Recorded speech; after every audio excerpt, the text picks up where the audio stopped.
शुक्रवार के दिन पढ़े संतोषी माता व्रत की पौराणिक कथा।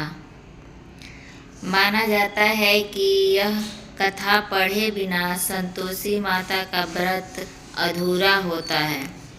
संतोषी माता व्रत की पौराणिक कथा के अनुसार एक बुढ़िया थी।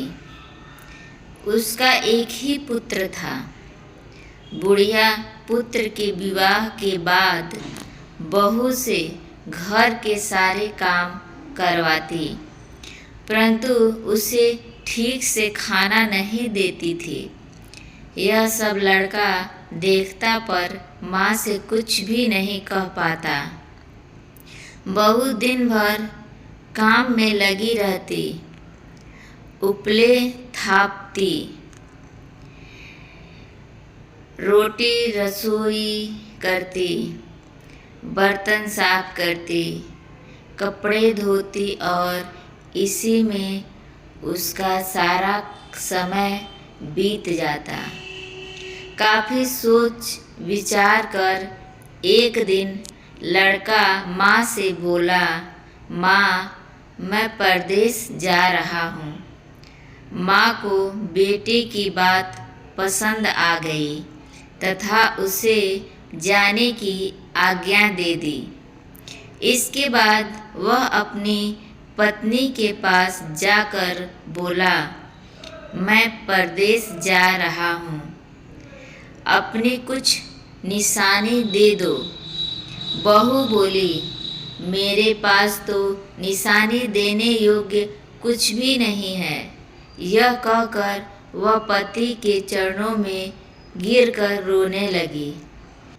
इससे पति के जूतों पर गोबर से सने हाथों से छाप बन गई। पुत्र के जाने के बाद सास के अत्याचार बढ़ते गए। एक दिन बहू दुखी हो मंदिर चली गई। वहाँ उसने देखा कि बहुत सी स्त्रियां पूजा कर रही थी। उसने स्त्रियों से व्रत के बारे में जानकारी ली तो वे बोली कि हम संतोषी माता का व्रत कर रही हैं। इससे सभी प्रकार के कष्टों का नाश होता है। स्त्रियों ने बताया, शुक्रवार को नहा धोकर एक लोटे में शुद्ध जल लें, गुड़ चने का प्रसाद लेना तथा सच्चे मन से माँ का पूजन करना चाहिए। खटाई भूल कर भी मत खाना और न ही किसी को देना। एक वक्त भोजन करना। व्रत विधान सुनकर अब वह प्रति शुक्रवार को संयम से व्रत करने लगी। माता की कृपा से कुछ दिनों के बाद पति का पत्र आया। कुछ दिनों बाद पैसा भी आ गया। उसने प्रसन्न मन से फिर व्रत किया तथा मंदिर में जाकर अन्य स्त्रियों से बोली, संतोषी माँ की कृपा से हमें पति का पत्र तथा रुपया आया है। अन्य सभी स्त्रियां भी श्रद्धा से व्रत करने लगी। बहू ने कहा, हे माँ, जब मेरा पति घर आ जाएगा तो मैं तुम्हारे व्रत का उद्यापन करूंगी। अब एक रात संतोषी माँ ने उसके पति को स्वप्न दिया और कहा कि तुम अपने घर क्यों नहीं जाते। तो वह कहने लगा, सेठ का सारा सामान अभी बिका नहीं, रुपया भी अभी नहीं आया है। उसने सेठ को स्वप्न की सारी बात कही तथा घर जाने की इजाज़त मांगी, पर सेठ ने इनकार कर दिया। माँ की कृपा से कई व्यापारी आए, सोना चांदी तथा अन्य सामान खरीद कर ले गए। कर्जदार भी रुपया लौटा गए। अब तो साहूकार ने उसे घर जाने की इजाज़त दे दी। घर आकर पुत्र ने अपनी माँ व पत्नी को बहुत सारे रुपए दिए। पत्नी ने कहा कि मुझे संतोषी माता के व्रत का उद्यापन करना है। उसने तभी सभी को न्योता दे उद्यापन की सारी तैयारी की।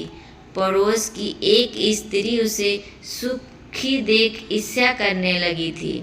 उसने अपने बच्चों को सिखा दिया कि तुम भोजन के समय खटाई जरूर मांगना। उद्यापन के समय खाना खाते खाते बच्चे खटाई के लिए मचल उठे तो बहू ने पैसा देकर उन्हें बहलाया।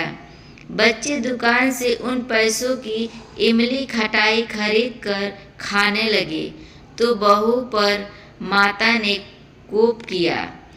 राजा के दूत उसके पति को पकड़ कर ले जाने लगे तो किसी ने बताया कि उद्यापन में बच्चों ने पैसों की इमली खटाई खाई है। तो बहू ने पुनः व्रत के उद्यापन का संकल्प किया। संकल्प के बाद वह मंदिर से निकली तो राह में पति आता दिखाई दिया।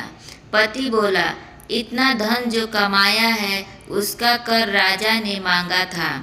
अगले शुक्रवार को उसने फिर विधिवत व्रत का उद्यापन किया। इससे संतोषी माँ प्रसन्न हुई।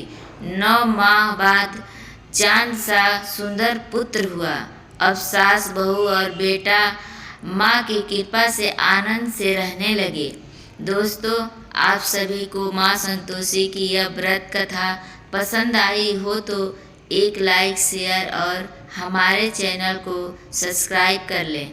धन्यवाद।